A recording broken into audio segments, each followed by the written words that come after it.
Cool. DVD screen's gone if you don't leave a like. Sticking to my guns.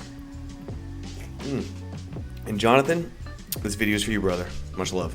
Application Space Warp is something you may be familiar with on coverage it got in previous weeks from many others, but now I want to talk about it.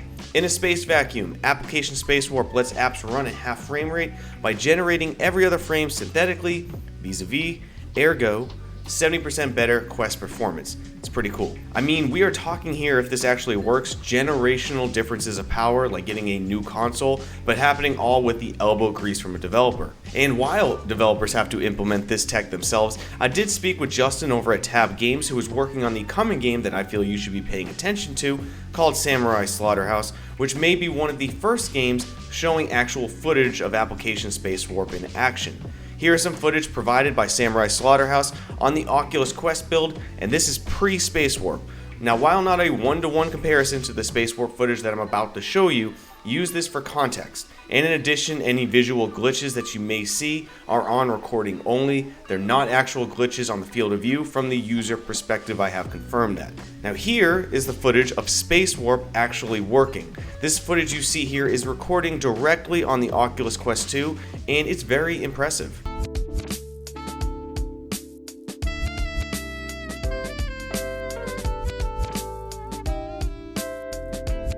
Hi there. Can you run a little errand for me? I also wanted to share this quote from Justin. If I was to say one thing that stood out most about Application Space Warp, is that the tech team behind it at Oculus has been super supportive and helpful to developers. They even offered to take a look at our build and if we run into any problems. So it's been a while since I've done the VR news, so if there are other applications of Space Warp out there that you've seen footage from, please let me know down in the comments so I can personally check those out.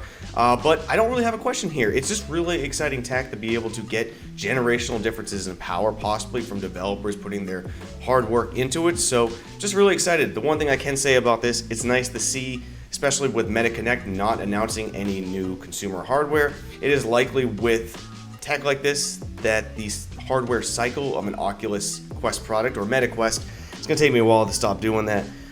They're likely going to be longer than they were from Quest 1 to Quest 2, which is good. I think we can all agree. Let us enjoy our purchases a little longer than like a year. Apple is finally here next year. But the rumors, they're sexy. The extremely long rumored headset that has led to its fair share of Ted Lasso comments is possibly coming late next year. Now this info comes from a new research report from a known analyst, Ming-Chi Kuo, on Mac Rumors.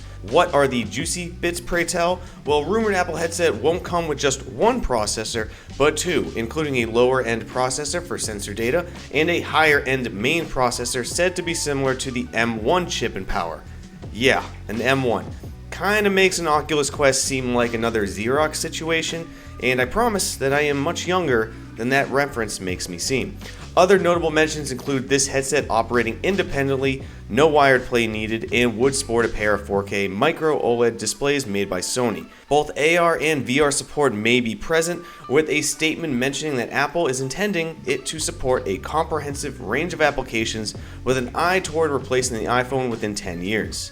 Now, if you've followed VR for any amount of time, this is probably the third, fourth, fifth date that you've heard about a rumored Apple headset, but it does seem likely something is covered, and I like to ask the question, what does this mean to you? What would it take for you to invest in this? Is Apple who you have been waiting for to maybe get out of the Meta ecosystem? How much are you willing to pay for a device like this? It's likely going to be expensive, and what type of capabilities would it actually have to have, whether it's AR, VR, or some type of mix for you to warrant even buying it? I'm really curious to hear your thoughts. From my side, I'm just going to stay tuned. Don't really know if I'm going to buy something like this. The beer fund's getting light these days. $2,000 headset. Better have some applications coming my way. Also, I may have a small IPD, but what does it matter if I could have a 270-degree field of view?